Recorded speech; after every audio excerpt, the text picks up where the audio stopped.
Hoy vamos a resolver una serie de dudas y preguntas que nos podemos hacer sobre las hernias, concretamente sobre las hernias lumbares. Primero, descubriremos cómo son en realidad los discos intervertebrales, esas pequeñas estructuras que cuando se estropean pueden acabar convirtiéndose en una hernia. Veremos los distintos tipos de hernias que nos podemos encontrar y cómo suele ser el dolor en cada uno de ellos. También hablaremos del tiempo que suele tardar en mejorar una hernia y del papel de estas en lesiones nerviosas, como puede ser el famoso ejemplo de la ciática. Y para cerrar abordaremos una pregunta muy común. ¿Es la resonancia magnética realmente importante a la hora de diagnosticar una hernia? Lo primero, vamos a explicar qué es el disco. El disco intervertebral es una parte fundamental de la columna vertebral, ubicada entre las vértebras. Su función principal es actuar como amortiguador de la propia columna, distribuyendo la mayor parte del peso del cuerpo y facilitando el movimiento de la columna en general. Y este se compone de dos partes principales, el núcleo pulposo y el anillo fibroso, el cual tiene dos partes diferenciadas, una más interna y una más externa. El núcleo pulposo es la parte central del disco y está rodeada por el anillo fibroso. Algo importante a destacar de cara a la patología relacionada con el disco es que en un disco sano el núcleo y la parte más interna del anillo fibroso no están inervados, es decir, no tienen nervios y por tanto va a ser difícil que sean responsables de producir dolor. Y esto es porque la presencia de nervios va a ser algo necesario para que se pueda desarrollar dolor. Y el anillo fibroso, como hemos explicado, es la capa más exterior que va a rodear a ese núcleo pulposo. En este caso, su parte más externa sí que contiene inervación y por tanto puede ser una parte que si se lesiona produzca dolor. Ahora que ya sabemos esto, una hernia es cuando el material interno del disco intervertebral, que puede ser parte de ese núcleo pulposo o del anillo fibroso, se mueve o migra fuera del espacio normal que normalmente ocupa. Y podemos encontrarnos con diferentes tipos de hernias, y a grandes rasgos vamos a encontrar tres, los cuales presentan características distintas en síntomas, tiempos de curación y pronóstico. Las de tipo 1 las vamos a denominar protrusiones, que aparecen cuando el núcleo del disco simplemente ejerce una presión sobre el anillo fibroso sin llegar a romperlo. En el tipo 2, o extrusión, el núcleo empuja y en este caso sí que acaba por romper el anillo fibroso. Y en el tipo 3, o secuestro, el núcleo empuja, acaba por romper el anillo fibroso y un pequeño fragmento del mismo se separa.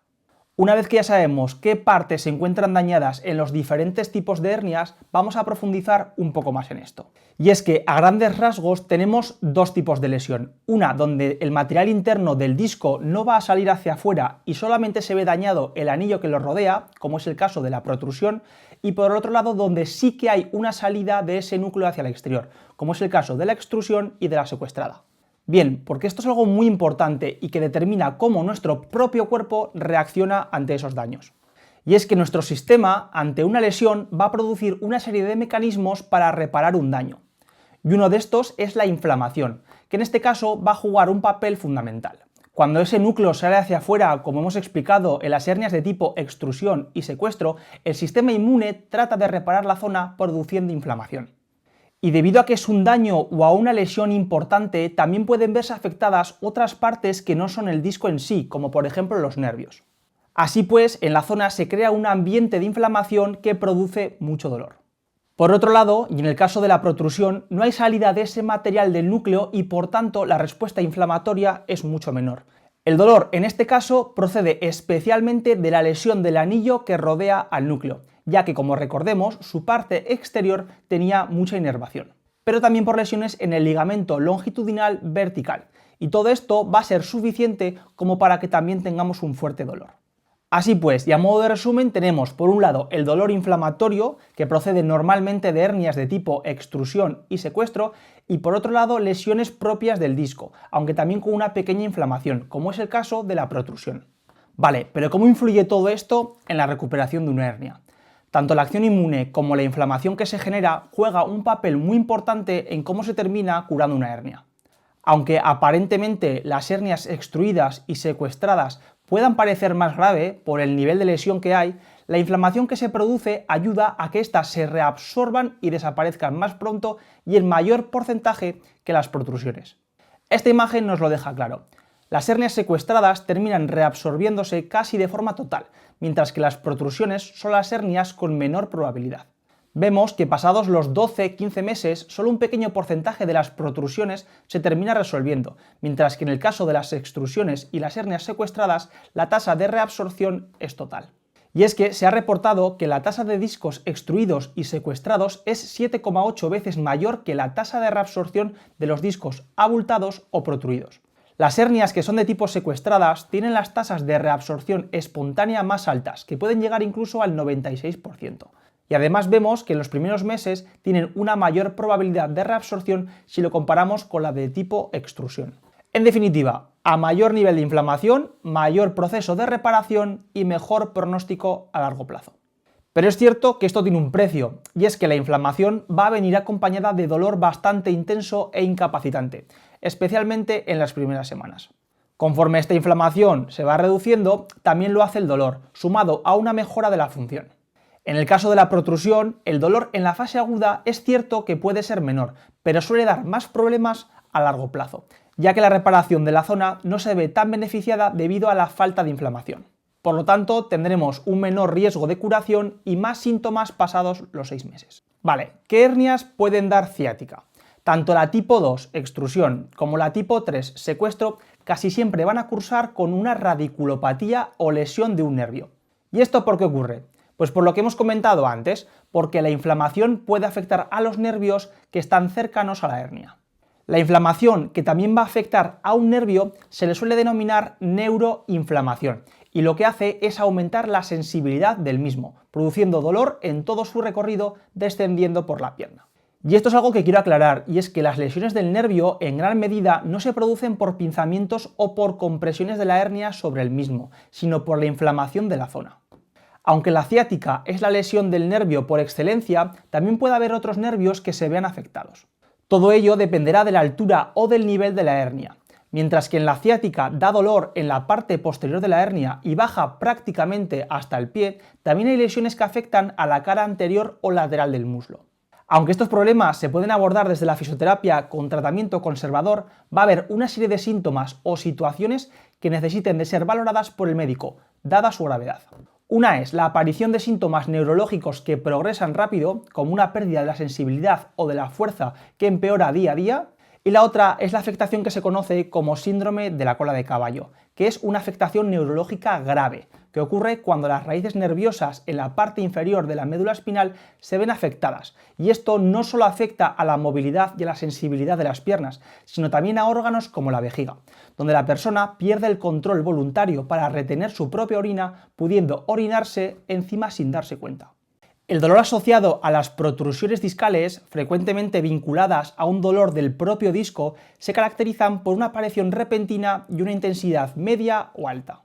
Este tipo de malestar suele localizarse principalmente en la región lumbar y glútea, pudiendo manifestarse de forma unilateral o bilateral, es decir, en un lado o en ambos, y en algunos casos se extiende como una sensación de pesadez o entumecimiento a la zona femoral.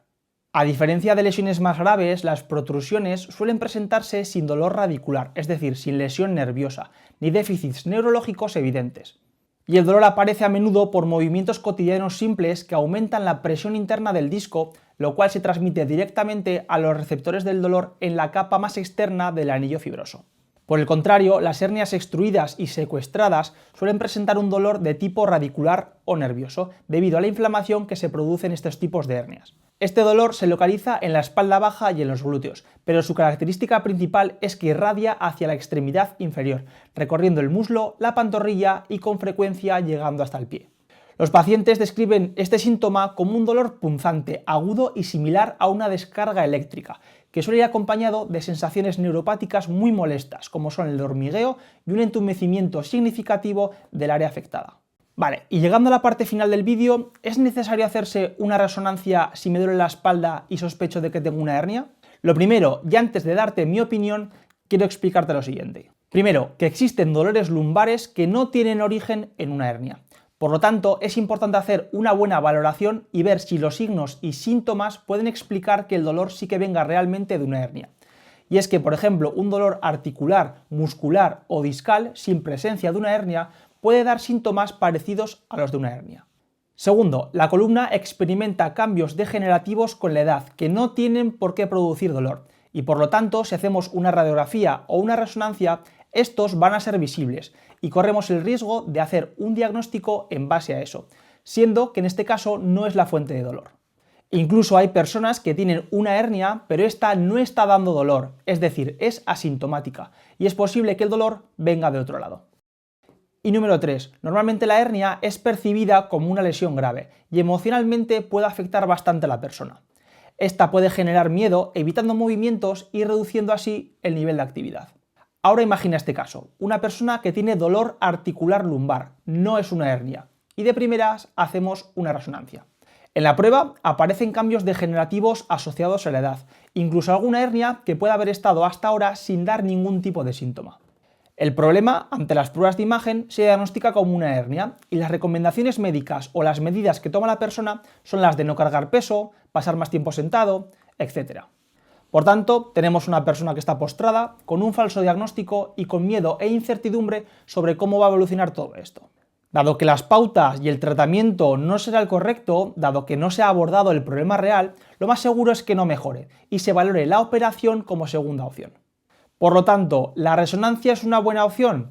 En mi opinión, lo primero es que hay que hacer una buena evaluación e incluso si sospechamos de una hernia, comenzar con tratamiento conservador.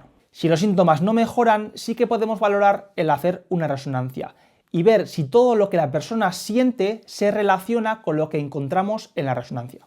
Y en ciertos casos, el médico deberá de valorar si la persona es candidata o no a una operación. En cuanto al tratamiento, lo dejamos para otro vídeo, ya que es un apartado complejo y que requiere de una explicación más profunda. Aunque si te gustaría que hablase sobre ello, házmelo saber en los comentarios. Espero que este resumen y explicación te haya ayudado a entender mejor las hernias. Como siempre repito, ante cualquier duda trata siempre de consultar con tu médico, ya que la gravedad y los tratamientos pueden diferir en relación al tipo de hernia. Incluso dentro de cada tipo de hernia, los síntomas o motivos por los que se ha desarrollado pueden variar. Si te ha gustado el vídeo, te agradecería que le dieses a me gusta, que te suscribas si aún no lo estás y que compartas el vídeo con aquella persona que le pueda ayudar. Gracias por tu tiempo y nos vemos en el próximo vídeo.